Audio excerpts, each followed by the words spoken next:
If your PS5 feels slow, games aren't loading correctly, or you're having strange glitches, clearing the cache may help. First, completely turn off your PS5. So we're going to do it with the controller. We're going down to the very right power. And we're going to go to turn off PS5. Wait for it to turn off. Once it's completely off, we're going to go ahead and go into safe mode by pushing down on the power button and waiting for the second beep. So then I beep once. It may take a few seconds. Okay, so now we hear the second beep.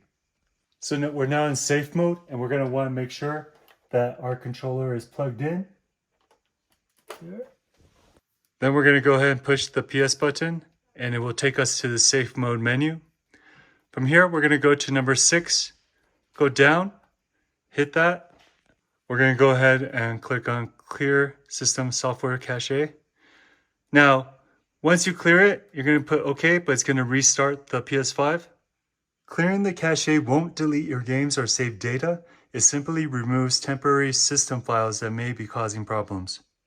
If you're still having issues after clearing the cache, you can return to this menu and try Rebuild Database, which reorganizes your system files without deleting your games.